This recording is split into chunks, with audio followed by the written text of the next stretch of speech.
you like this type of information and you want more, I highly suggest you check out our website and check out Wild Acres and sign up for things like our Habitat newsletter, and check out some of our other pollinator talks that we're having this week because it is National Pollinator Week. So I'm really excited to see so much interest in wasps. They're an extremely misunderstood group of organisms. And so I always like to talk more about them because certainly I'm a person that used to be afraid of wasps, and I still give them a healthy amount of respect and space, but I've learned to appreciate them so much more by learning about them and all the fascinating factors regarding them. So why wasp? When I meet a lot of people, even in the ecological community, I mean, this was me probably 5 or 6 years ago. We think of the anatomy of a wasp being filled with lots of hate, fury, and bitterness with a side of rage and indignation, right? So I always seen them as angry organisms that are out to get us. And certainly if you were paying attention to the news a couple months ago, the news of murder hornets breaking in 2020 just added icing to the cake, right? So this also created a lot more fury about wasp and fear, essentially, with wasp. And even before the murder hornets came on the scene, this was the general feeling about wasps. It's just killing a lot of them, whether you know more about them, whether they're actually a threat or not, just getting rid of them because what good are they? And I'm here to tell you all the awesome things that happen with wasps, essentially. So we're here for Pollinator Week, and a good portion of our wasps help with pollination. And this photo was taken by Pauline Horn. She is a photographer out of Baltimore County, and this is bird cucumber with a yellow jacket. So you're probably really familiar with our yellow jackets. They're one of our social species, and it's covered in pollen there. So some of our wasp species, particularly our social wasp in the Vespidae family, they eat nectar and pollen as adults, and their juveniles are fed other organisms like insects and other types of invertebrates, which they paralyze with their venom and feed to their young. So they kind of do double duty in the garden in terms of pollination and predation, and sometimes parasitism as well.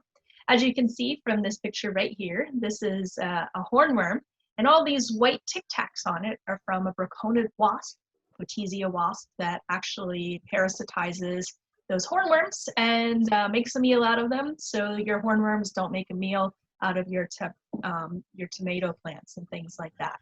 So it's nature's balance for a lot of these different organisms.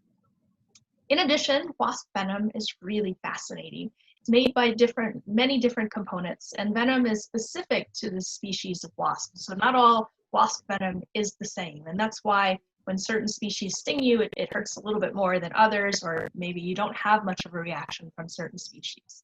So some wasp venom is being looked at as a potential treatment for cancer, because some venoms, like Brazilian wasps, have actually been found to kill cancer cells and not healthy cells.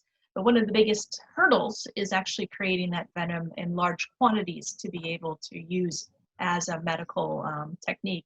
So some researchers are trying to model the proteins that are found in wasp venom and create synthetic compounds that assist with that cancer fighting potential. We also can look to wasp and their design for some of our design for things like solar energy. So the yellow spots on the back ends of oriental hornets are known to help absorb energy from the sun.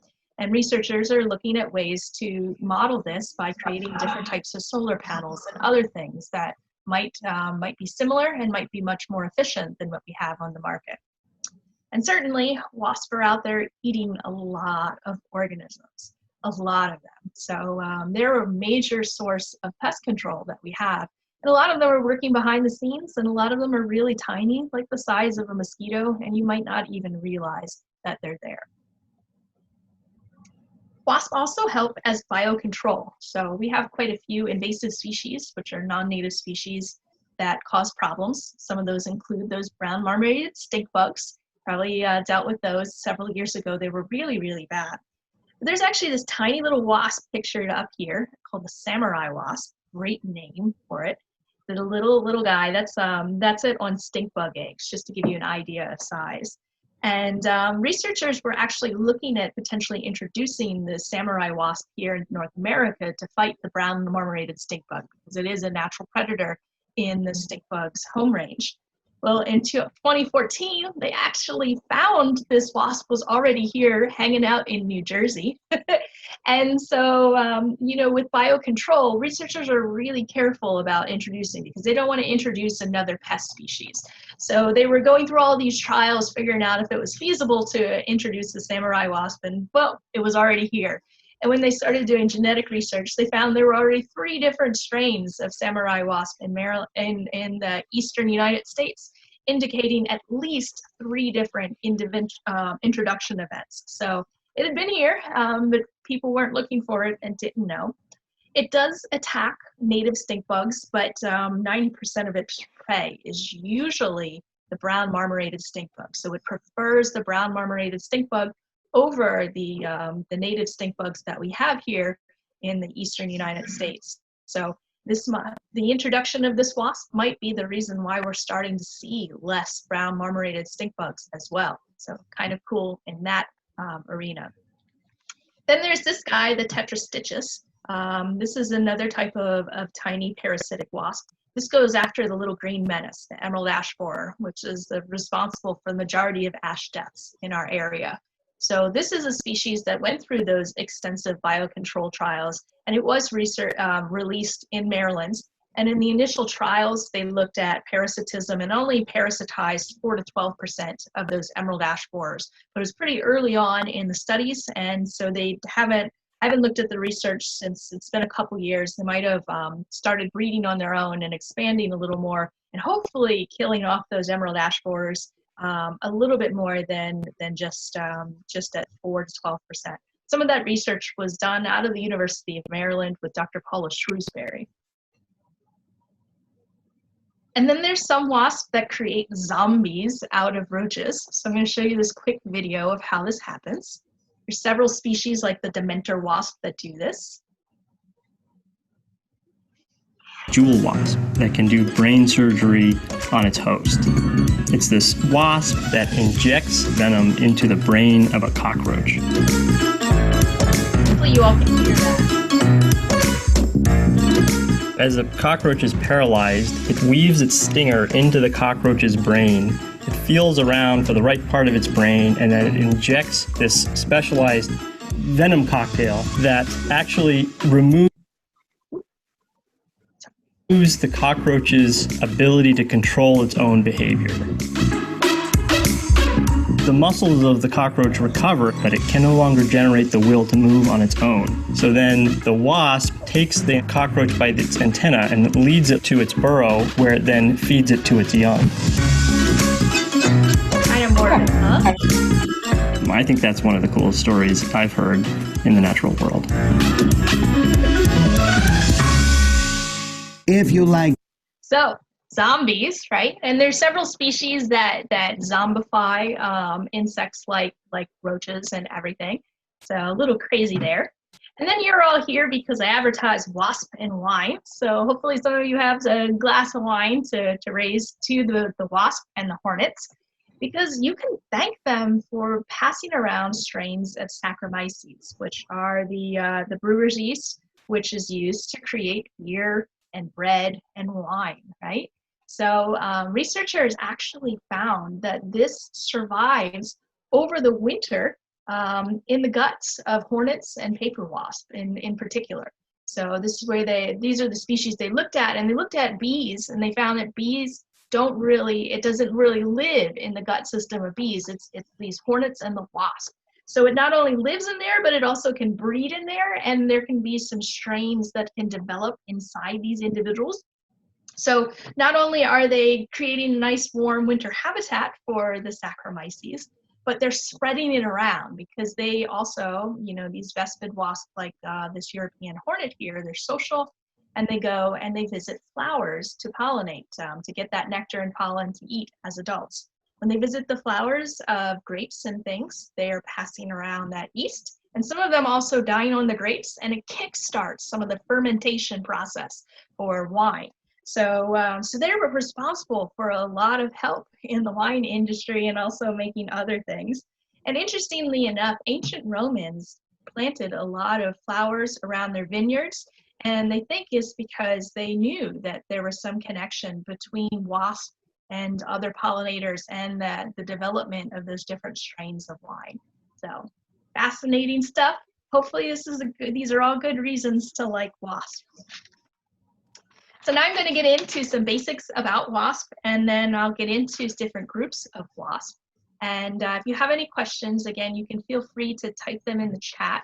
So I'll try to monitor that as we go along. For some reason I'm not seeing it, but Diana, if you see anything in the chat, just let me know, okay, please? There's nothing there so far, so, but I'll look at it. Great. So in terms of wasps, there are over 70,000 species worldwide, and we have over 1,200 that have been documented in Maryland, and that number comes from the Maryland Biodiversity Project. There's likely more, both on the global scale and here in Maryland, but they're not very well-studied groups, if you can imagine. So wasps are insects, and they go through complete metamorphosis. So they have those 4 main development stages. They start out as eggs, then they have their larval stage. Their teenage stage is the pupa, and they turn into pupate into adults. And so the feeding strategies of the larvae and the adults can vary dramatically among species. And some adult wasps don't eat at all. So some of the gall makers don't eat at all. And wasps have been on the scene for quite some time. So a very, very long time in the fossil record. And there's some belief that wasps came before bees, and essentially bees developed from lazy wasps. Where do the larvae hang out? It depends on the species. So for social wasp species that, like those pictured here on the screen, they'll hang out in the nests. So the larvae are in those nests for those. For solitary wasp, the females that just build her own nest just for her babies, she'll nest in a variety of locations. Some of them make little mud pots. Some of them inject their larvae into their prey. So they develop in those different locations. And as I go through some of the groups of wasps, you'll learn a little bit about their individual life cycles. Thank you. So here are some social wasps up here on the screen. These are the ones that if you've ever had a run-in with a wasp, it was likely one of these guys. Or down here are social bees like the honeybees and the bumblebees. When I say social, this means they live in large colonies and they have division of labor. Not only do they have more workers working together, some of which are designed to defend the hive and the rest of the colony, they also tend to have venom to deter predators. And when you're talking about these large colonies, like those big bulb-faced hornet nests that are those big teardrop-shaped nests, or something like a honeybee colony, they're full of fat and protein, all those wriggling larvae. So they've always been pretty delicious to a lot of mammals, like us, like raccoons, like bears, and other organisms of that nature. And because they are so tasty to mammal predators, they had to evolve venoms to deter mammals like us from going in there and eating those honey-dipped baby honeybees. So they are the ones that are going to stimulate our pain receptors, cause pain responses, and usually allergic or negative reactions if they were to sting us. So at the top, we have the European hornet, which is the largest species that we have here in Maryland. And as its name suggests, it was introduced. So it's been here since the 1800s. The bulb-faced hornet, and this is the only true hornet here in Maryland. And hornets are just in the Vespa genus. The bulb-faced hornet is actually an aerial yellow jacket. So it's a relative of the yellow jackets down here. And you can see that in their scientific name. So they live up in those big teardrop-shaped paper nests, and I'll show you some pictures a little bit later of those. Then we have an assortment of yellow jackets that have that bright yellow and black warning coloration. We have paper wasp. The European paper wasp is the most aggressive paper wasp that we have in Maryland, and it's also an introduced species. Most of our local paper wasps are less aggressive than these. And so the wasps have these bodies that are kind of streamlined and not so hairy because they're designed to catch other organisms, whereas the bees are chunky and they're very, very hairy. And a lot of them also have these thickened hind limbs with special devices to help carry pollen. So the pollen baskets, corriculae that you see right here. So you see those larger hind legs on the bees. but not so much on the wasp and the hornets. They're about the same size. Then we have our Asian giant hornet off to the side. I'll talk about this guy a little bit later, and I'll show you some comparisons to how to identify it between our European hornet towards the end of the talk. Okay, so moving along to venom, as I mentioned on the last slide, that the social wasp venom is very different than solitary wasp.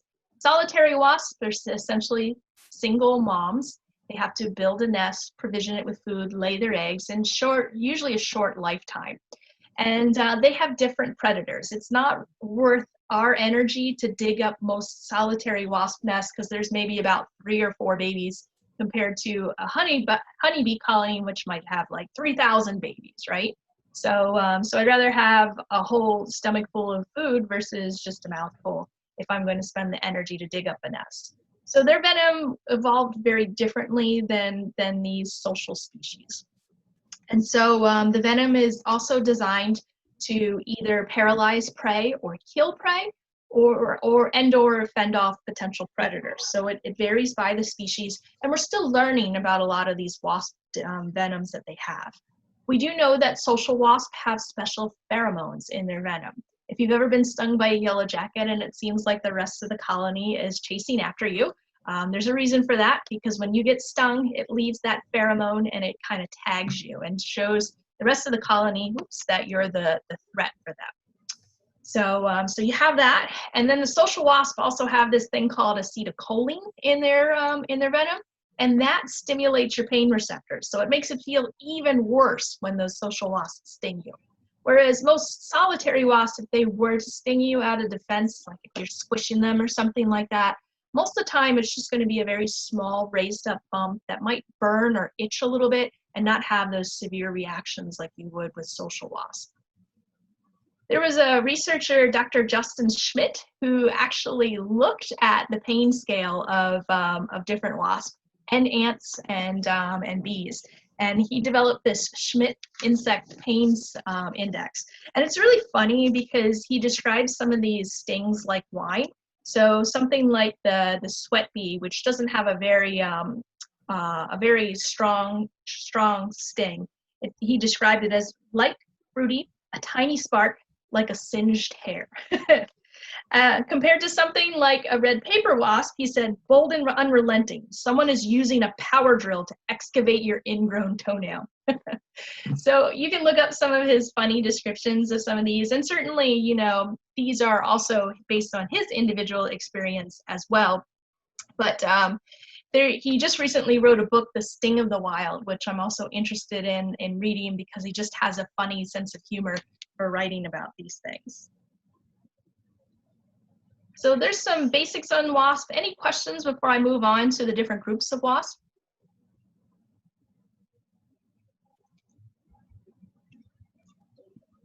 Here's a question. What if you find a hornet's nest very close to your house or in a location that's around populated areas? Is there any way to move it humanely or a way to cover it or hide it to protect us from them and them from us? That's a good question. I'm going to save that till the end when I talk about some of those social species. But sometimes the best thing to do is to remove it early on in the season when they have a chance to re-nest elsewhere and when you have less of a chance of getting stung. But I'll cover that a little bit more later. Are there any others?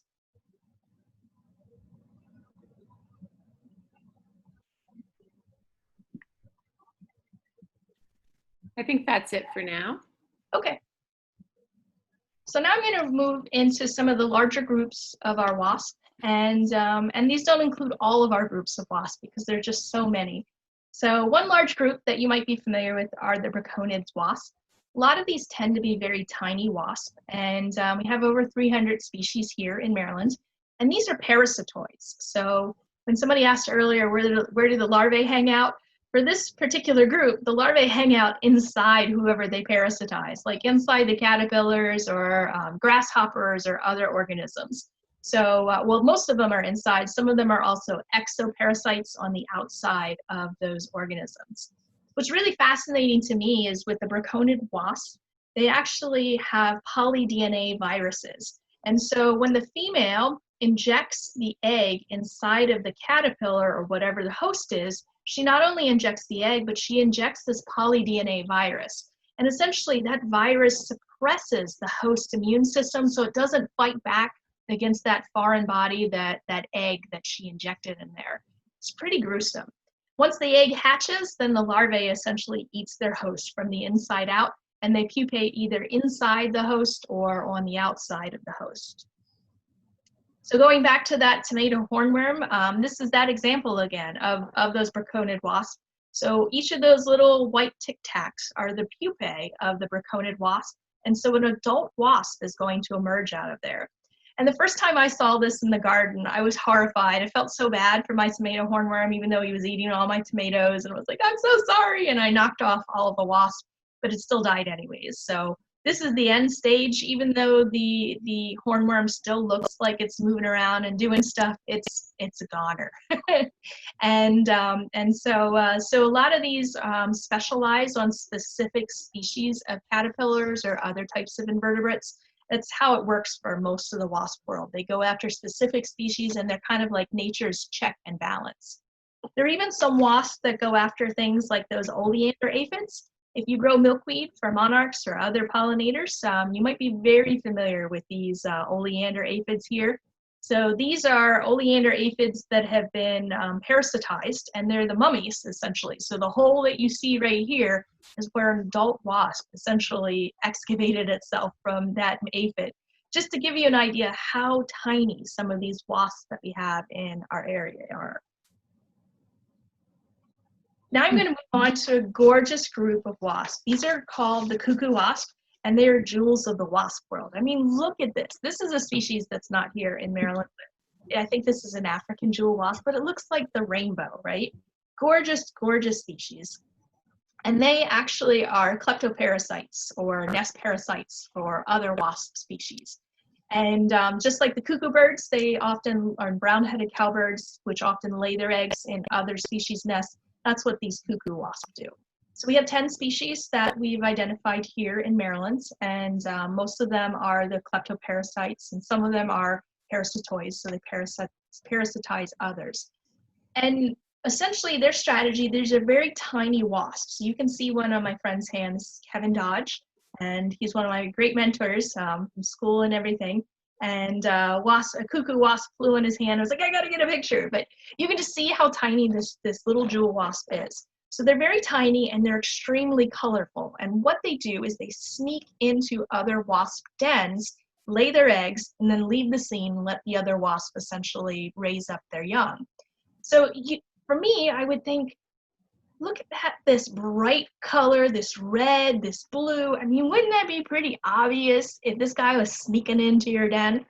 Well, researchers have found that these unique colors, actually the pigments on them, reflects light. So it almost gives it its own invisible shield in the wasp world, because wasp and bees see at UV light, so they don't see the same wavelengths of colors that we do. So these things look very different to other wasps. And essentially, it's hard for other wasps to see them sneaking in. And that's how they get away with it. If they get caught, they have an extremely hard exoskeleton, and they curl up in a little ball, so to protect themselves, essentially. So that is their strategy there.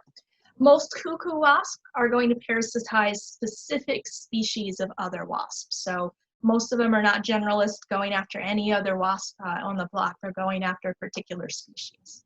So. Now we're going to. I missed a question in the chat earlier. Okay. There was, what's the difference between wasps, hornets, and bees? Okay. So bees are hairy, and they are primarily pollinators. Most of our bees are pollinators, so they're feeding off of pollen and nectar. There are a few cuckoo bees out there that do not. And then there are the wasps, which are essentially predators. So most of them are designed, they've got sleek, almost hairless bodies designed to catch other organisms and prey on them or parasitize them. And then hornets are actually a type of they're in the wasp group. So they're very, very much related. Hornets are just in a different genus, the Vespa genus. So they're in a specific genus, and they're the largest out of the wasp groups. Any other questions? No, thank you, Kerry. Okay. I don't know why I can't pull down the chat. It was working earlier. Internet gnomes. Okay. So I'm going to move on to a gentle giant, the cicada killer, which should be coming out very soon. These are usually our summer species of wasp. And because of their size and their coloration, I have a lot of fear that people are going to mistake them for the Asian giant hornets, aka the murder hornets. So these are solitary nesting species. So they're not extremely aggressive. You can see this mating on somebody's hand right here, right? So even though their size and they do have really large stingers, they generally will not attack. So they nest in the ground, and one of the ways that you can tell if you have them, if you have sandy soil in particular, you'll see these holes. And these holes are, a decent diameter, over an inch in diameter generally. And you'll see a lot of soil that's dug out when they do that excavation process. So it usually looks very similar to this. You have a little tunnel going into the ground. So you'll see these pop up, and they start coming out when a lot of the cicadas are coming out, and they are specialized predators of cicadas. They certainly will feed on other organisms, but cicadas are their favorites, and that's who they're designed to catch and paralyze, and essentially. Excuse me. So the female, after the male mates with the female, he leaves, and she's all up to herself to catch all those cicadas, stick them down in her nest, and lay her eggs. And she actually is going to predetermine the sex of the eggs that she lays. So a lot of bees and wasps can do this. They can determine if they're going to lay male eggs or female eggs. And some of it is based on factors like how much food. So if she's got a lot of food and the conditions are right, she might lay female eggs because it takes a lot more energy to be a female in the world of wasps than to be a male. So these guys are gentle giants. Sometimes they do fly a little bit close to you, or they'll fly really low to the ground as they're scouring the ground and looking for nesting locations and everything. It can be a little unsettling, but they really are extremely docile. And last year it seemed like there was a big uptick of cicada killers out. So this year we might not see quite as many. Usually have cycles. So here's just some pictures of the Asian giant hornet, aka the murder hornet. And I found out from my friend in Japan who lives in the native territory of these Asian giant hornets, they call them sparrow hornets and not murder hornets. So just to give you an idea of how our media sensationalizes things. So the Asian giant hornets are right up here. And then we have our European hornets, which we have in Maryland, and the cicada killers. Now these are all different sizes. These are mainly the sizes of the workers for these two hornets. So you're more likely to see the workers than the queens. They essentially hole away in their nests, except in the winter time when they overwinter and all of that. And the cicada killers, you're more likely to see a female, which is the largest out of the two sexes. So looking at the head, the hornets both have yellow or orange heads, big heads. And then the cicada killer has much darker, smaller head. And the other thing to look at is the abdomen, aka their butts, okay? So the Asian giant hornet is yellow and brown striped, and the stripes go straight across, okay? Our European hornet, they go straight across, but they have these little drip lines. So it looks like the paint was dripping whenever they put those lines across. And then we look at the cicada killer, it's not yellow and brown, it's actually yellow and black, or sometimes it's like a creamy white color and black, but never this type of color. And certainly they have much beefier appearance and everything. So these two species you're very likely to see in Maryland. The likelihood of seeing one of these is extremely low. And I'll have a whole slide on Asian giant hornets right towards the end when I talk about social wasps and just some of the current data based on what's happened in Washington State. Kerry, a quick question about the cicada killers. How many eggs do they lay, and how long does it take for them to hatch? That's a good question. I would have to look that up. And so I'll write that down just so I can send that out with a follow-up. Is the coloring on the abdomens in the hornets advantageous in any way? I'm not sure about that. So another thing that I'd have to look up. Good questions. Stumping me. I do know that the patterns on the abdomen are different between the workers and the queens for the hornets, but I don't know if it's the same color. It's just a little bit different patterning and different sizes.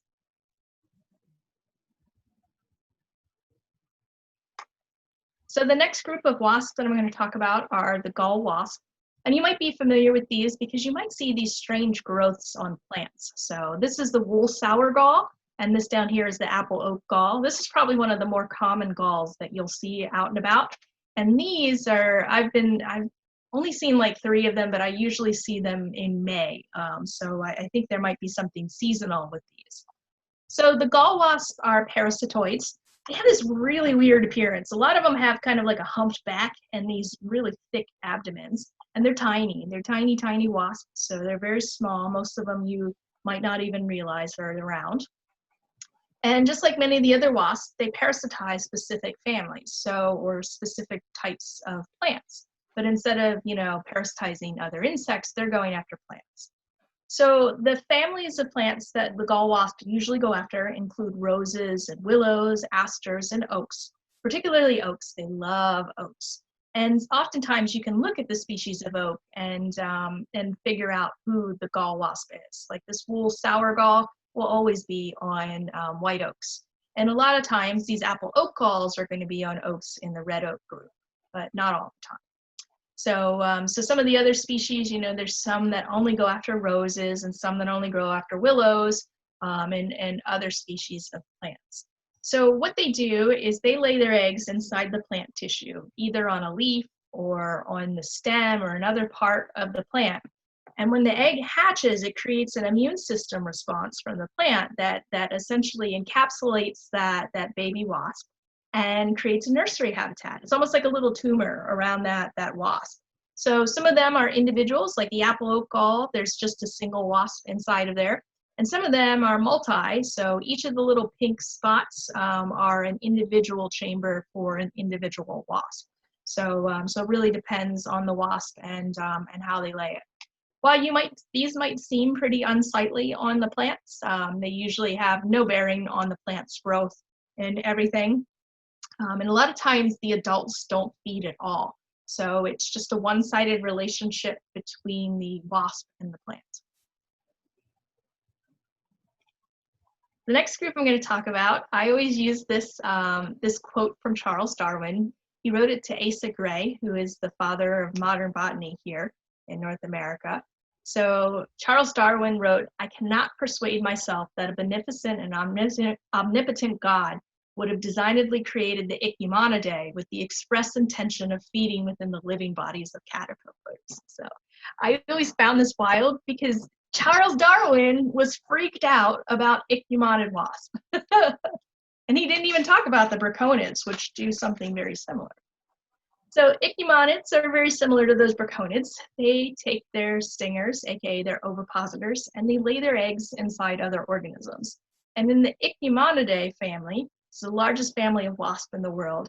Some of them are parasites, and some of them are hyperparasites, which essentially are parasites of parasites. It's cray.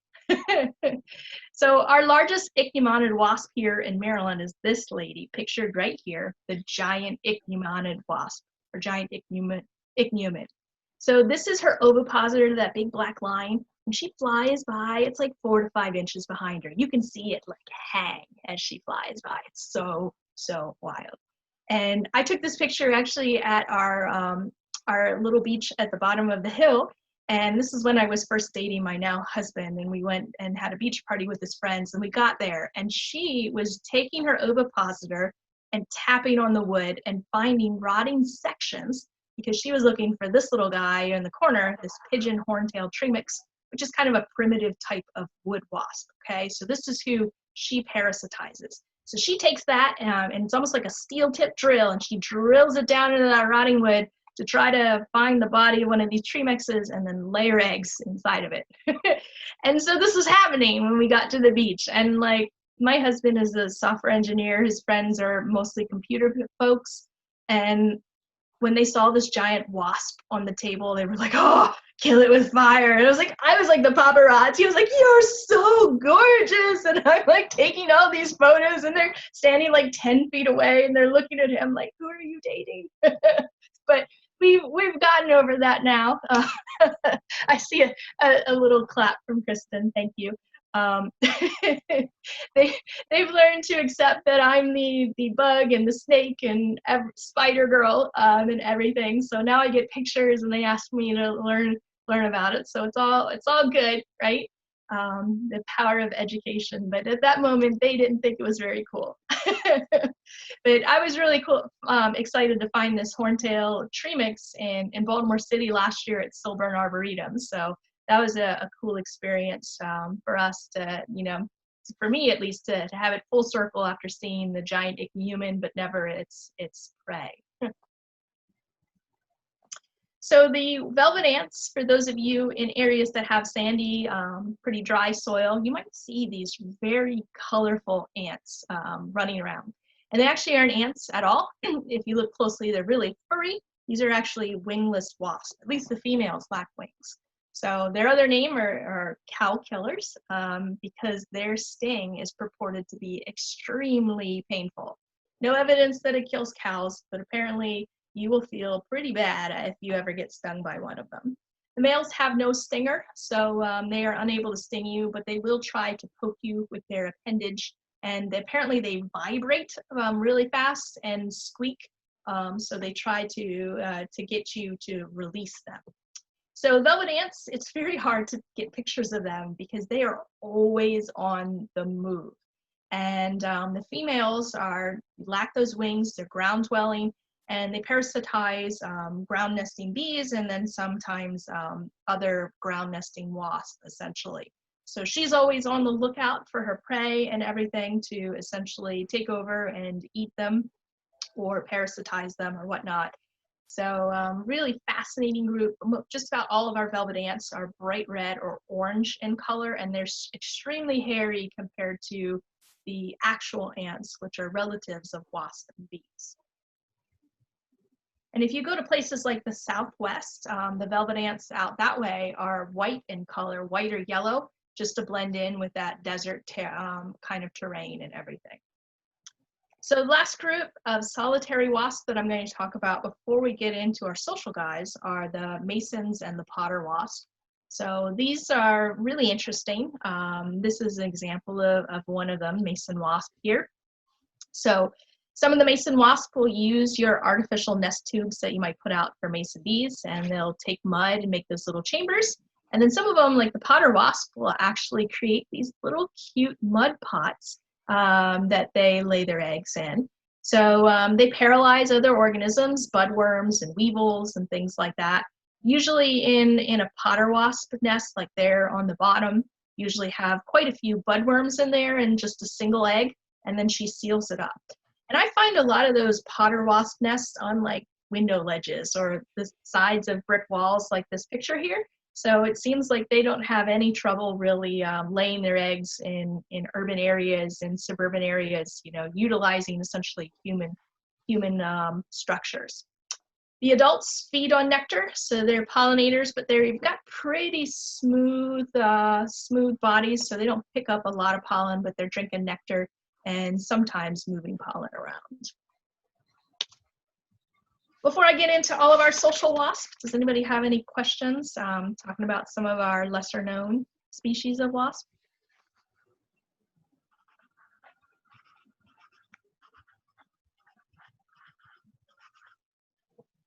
Okay. Well, I will move on. So the social wasps are all in this family Vespidae, and I'm going to spend more time on this family because these are likely wasps that you have had experiences with. The first one I'm going to talk about is the bald-faced hornet, which is that big black and white colored hornet, aka yellow jacket. It's an aerial yellow jacket. And they create these really cool teardrop-shaped nests. And if you were to look closely at those nests, they created with wood and saliva, essentially. Each of these rings are from a different plant that it chewed up and essentially molded into this wasp. So this time of year, they're just getting started with their nests. So nests, usually they're those big teardrop shaped nests. But right now, I should really try to find a photo of it. But when they first start out, when the female first starts building the nest, looks like an inverted vase. So it's got a big round bottom and then a long tube, and it's usually hanging on top of a tree or some other type of structure. So in their life cycle, this time of year, it's just the fertilized queens that are starting to build those nests. And as soon as she gets a big enough structure, she'll start laying eggs and developing her colony. This is the best time of year to remove those nests if they're in areas where you're going to have interactions within 10 to 15 feet of them. You don't really want to have them close to your garage or, close to a walkway or some other area that you're going to be using, or kids are going to be kicking their soccer balls into the bushes that have the bulb-faced hornet nest right above. So just keep that in mind. These tend not to be very aggressive unless you get close to those nests. So if you see them out foraging and eating pollen and nectar, they usually are happy to be by themselves. But if you get close to that nest, that's when the guards get raised up and they start to get a little testy about it. So they only use that nest for 1 year, and in the fall and the winter, once that we get our first frost, essentially just about all the colony dies except for that fertilized female who's going to start next year's colony. So if it's in the winter and you notice one of those things hanging up, it's already done. Nobody else is going to use it, so you can knock it down if you want, or you can just leave it up there. This is a picture from a local birder, Lanny King Hyde. And I was fascinated when she posted this on the MD Birding page, so I asked her years ago if I could use it. So if you look at this inside this bulb-faced hornet nest, there are 3 little puffs of feathers. Those are actually Carolina wrens that were roosting in this discarded nest. So this is a reason why sometimes I say, just leave it up, because some other organisms sometimes use it. And ever since I've seen this picture by Lanny, I've seen other people who have posted something similar on different Facebook forums of having essentially wrens and other little birds essentially using these nests after the hornets have gone. So the European hornets are the largest species that we have here in Maryland, and they were introduced in the late 1800s. So 1840 was when they first came into North America. They're the only true hornet, aka the only species in the Vespa genus. And these can be quite aggressive throughout the year. A lot of times they make their nests in, or colonies and everything, in tree crevices. Sometimes they'll find their way into houses and make these in walls. I've heard some stories about that.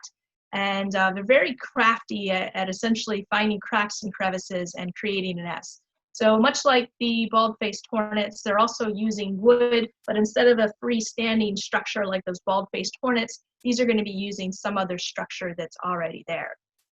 They're very aggressive. They have pretty potent venom.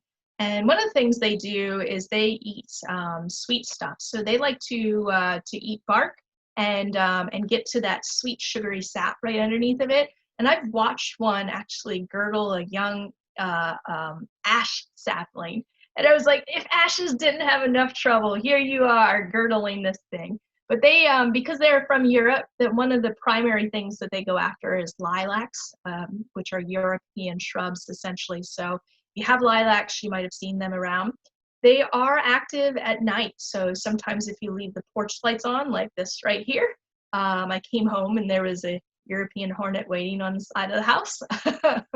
So keep in mind that if you are going to do removal of these things, that most social wasps, removing them at night's best because that's when they have the least activity. But these guys can follow light and flashlights, and they're also active in the dark. So usually if you're going to do removal of European hornets, I often suggest getting a professional to do that. These also are the species that are well known for carrying those wine yeasts in their guts. And certainly they'll eat fruits and other types of things if they go after it and everything. So the Asian giant hornets are relatives. They've been affectionately named by the media as murder hornets. And as of this past month, so early June, originally the first hornets were found in Washington state in December, and they said, oh, we only found worker bees, no worries, because it was winter and they only found the workers and only the queens survived the winter. Well, unfortunately, the most recent report that came out this month, Washington state found 2 more reports, and 2 of them were queens. So they certainly have the potential of breeding in Washington state, and the others in North America were found in British Columbia. So they're way out in the Pacific Northwest. The time that they would take to get to Maryland would take a very long time unless they accidentally got transported. But we aren't under a very large worry about Asian giant hornets here in Maryland. It's really a Pacific Northwest thing. And the way that their strategies, they do go after honeybee colonies and things like that, which is very similar to the European hornets, which are already here, and their aggression levels are very similar to the European hornets. It's just that their venom is a tick more potent, so they certainly can inject more venom and more harmful venom if they're upset. And that's one of the major concerns about the Asian giant hornets. So hopefully they won't come here, but it's another reason to support our Animal Plant Health Inspection Service, aka APHIS, and those other USDA programs that are trying to keep some of these organisms from accidentally being introduced into our continent. And I found this pretty funny. My coworker shared this with me, the honeybees preparing for murder hornets. Because they are, they're a predator of honeybees.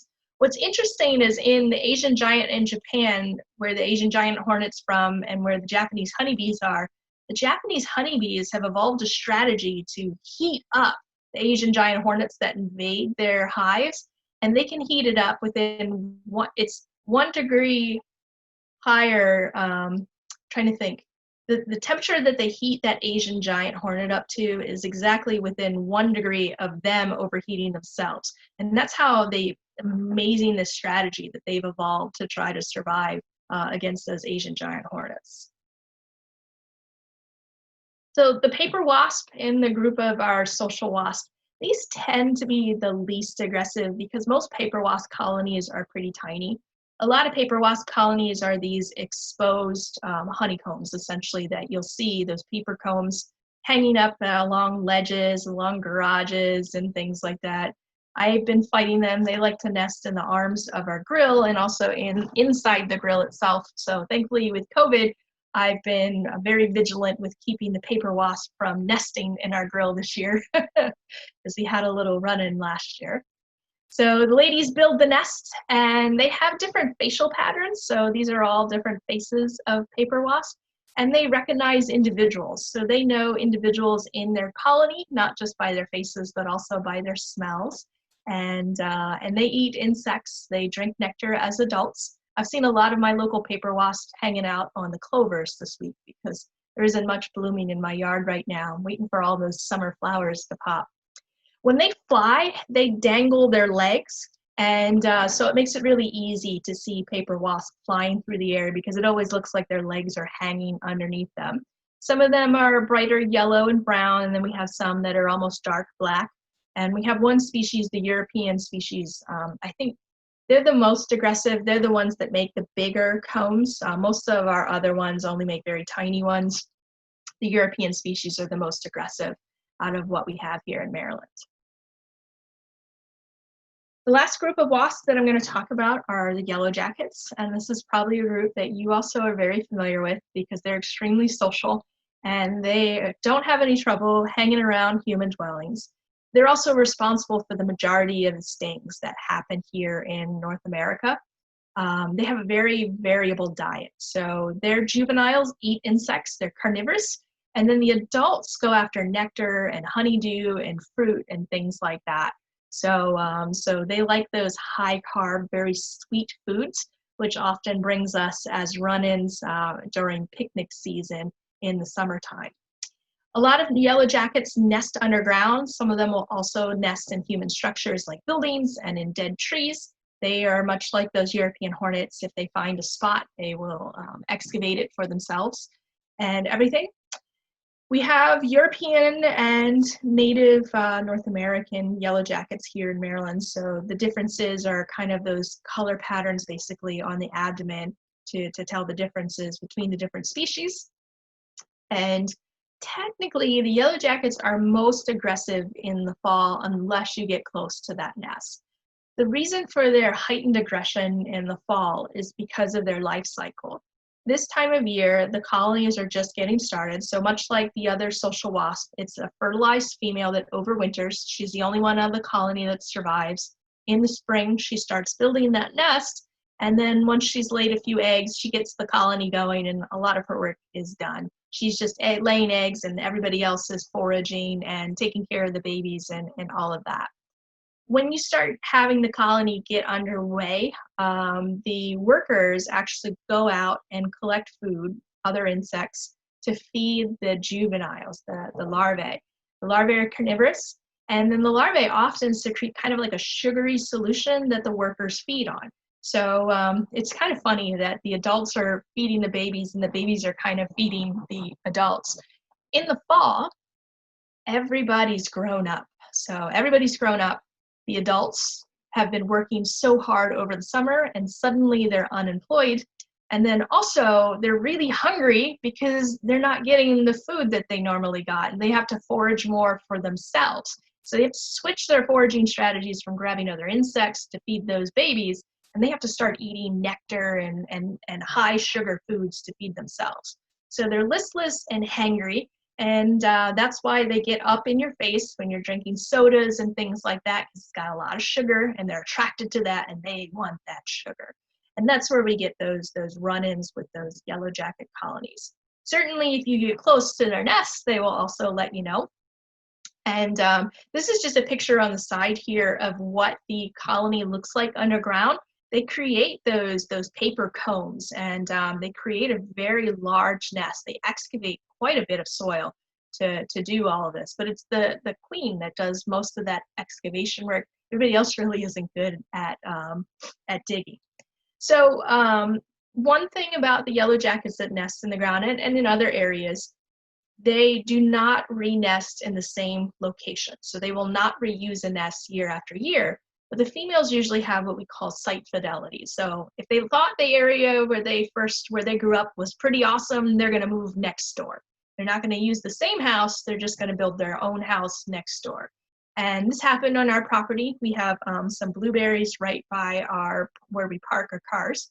And one day when I was inspecting my blueberries, I noticed a lot of yellow jacket activity in the ground. And they have one main hole where you're going to see multiple individuals coming in and out of. And that's how you know that it's a yellow jacket colony compared to something like a solitary wasp nest where only the single female is going to be going after in and out of one hole. So we had them by our blueberries and I was like, oh, and I told my husband thinking that he'd want me to get rid of it. And he's like, well, we don't really do much in that part of the yard. Can't we just rope it off? And I was like, yes, we can. So I roped it off, and it was really fascinating that summer watching them go back and forth between my gardens, picking off insects, pulling them down into their nests, and just observing them from a healthy distance. And even when I got close, as long as I was close and still, I could watch them and their activity. It was really fascinating to me just to kind of learn the species that I've always feared and not really liked.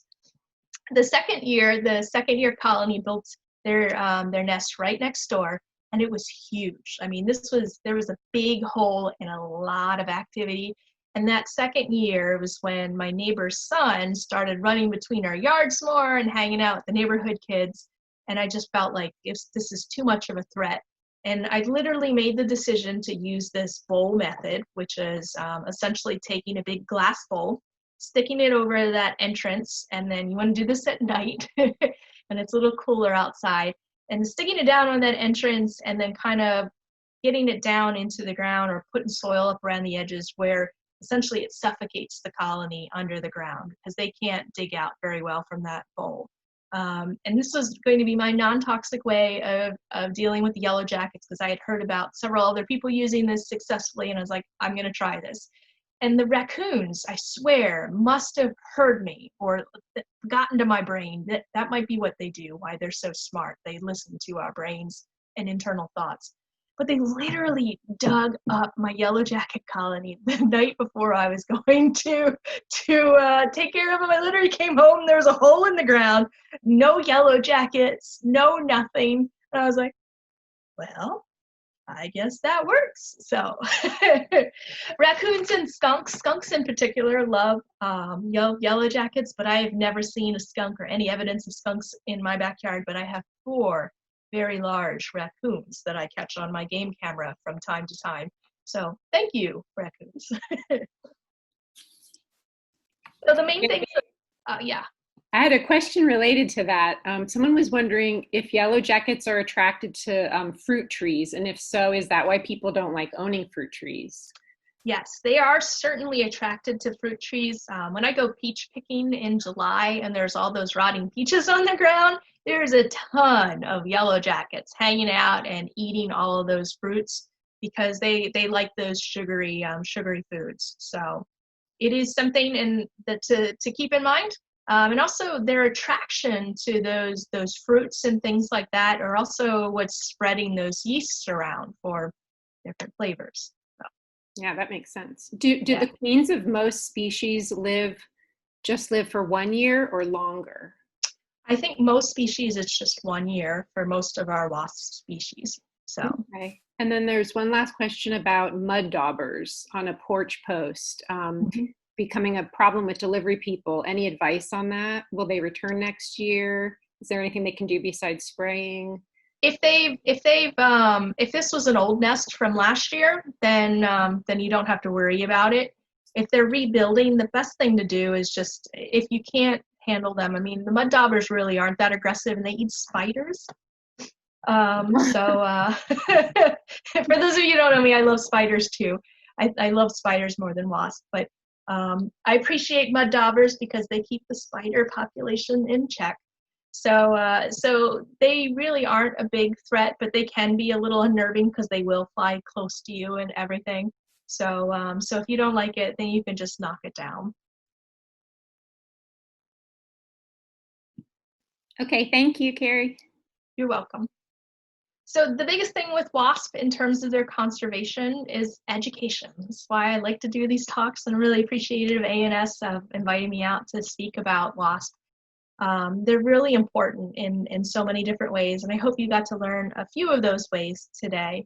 So they're awesome in the gardens. I'll send you a link to plants to plant for your own pest control, like this is Liatris. I talk about this plant a lot. This is a thread-waisted wasp, a solitary wasp in my garden. Enjoying my Liatris, but they also help with pest control in the garden. So certainly pesticide use affects wasps negatively, and also our behaviors too. So sometimes it just takes a simple change in behaviors to prevent some of our issues with our wasp. For example, I know that paper wasps love my grill. So this year I put tape over the arms of the grill so they couldn't get into those holes. And then the major part of the grill, since I was home, I was opening it up and kicking them out every day. And usually early in the spring for these social wasps, when they don't have a colony and they don't have a nest together, you can get pretty close to remove those nests because they don't have those aggressive functions at that point. I mean, you still should take caution. And if you have any allergies, you shouldn't be going near those nests at all. But getting a broom and knocking it down from a safe distance usually isn't too bad. And they'll go back to those spots. So just be very vigilant in the spring when these females are setting up their territories and their locations. After that second year, when the yellow jacket colony got dug up, I noticed a female the following year, and she was hanging out by our steps. And I was outside putting my veggie garden in, and I saw her trying to dig at our back steps, essentially trying to poke around and find a good spot to dig and create her nest. And I knew having her in her steps was not going to be good for us. So as soon as she would dig a little hole and go away to get some nectar, I would patch that hole up so she'd have to come back and do her work again. And then eventually she decided that it was too much work because some mysterious person was patching her hole, and she nested elsewhere. So I had yellow jackets hanging out, but I had no idea where they were nesting on our property. So just being aware can really help with some of those issues as well, and certainly supporting research so we can learn more about these species and their benefits. So this is the example of the plants for pest control, and I'll send you a link to this page so you just have an idea of some things you can plant out to bring in some of those solitary wasps. And there are lots of cool websites out there. Bug Eric Eaton, he is a blogger who's helped write some books. If you have the Kaufman Guide to Insects, he's one of the co-authors there. He's writing a book on wasps. So it should come out very soon. This is a fun book too, Bees, Wasps, and Ants by Eric Krissel. So it's the indispensable role of Hymenoptera in the gardens. And I like he's got a fun style of writing. This is that book by Justin Schmidt, who got stung by all those wasps. I haven't read this one yet. It's on my to-read list, so can't recommend it one way or another. But based on some of his writings, I'm sure it would be a good read too. And with that, I will take any questions that you might have. I encourage you to check out our Wild Acres page and join some of our other events, like some of our other pollinator talks that are happening this week. Thank you. Thanks, Kerry. There's a couple more questions in the chat that I can read. Are wasps angrier and crankier and more likely to sting folks more in July and August than at other times of the year, other months? Technically, they're usually September, October. That's when a lot of the colonies are winding down and they're not producing young. So, but it does depend on the species. Okay, and looking at the evolutionary timeline, were the earliest wasps solitary or social? And if the earliest wasps were solitary, then when did social behavior first appear? And was it solely a response to predators? That's a really good one. I have to look that up. I just wrote it down, so I will look that up and I will send it out with my follow-up. So I imagine my husband just said solitary were solitary. Okay, that was going to be my guess. Yeah, because the social behaviors are just so complex. So I imagine the solitaries were first. Yeah. Are there any other questions you could type in the chat, or if you wanted to unmute yourself and ask a question, you could do that? And thanks, John. Yeah. All right. Well, please join me in thanking Kerry. This was such an awesome talk. We appreciate it so much.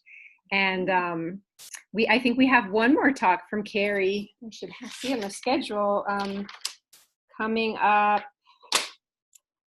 on July 14th. And you don't want to miss this one. It's called Wild Sex, How Nature Does It. So we hope to see you back then. And again, thank you all so much for joining us. And thank you, Kerry. This was really great. Thank you, Diane, for the invite. I was really happy to be here. And thank you, ANS, for everything that you do. Okay, have a good night, everyone. Bye.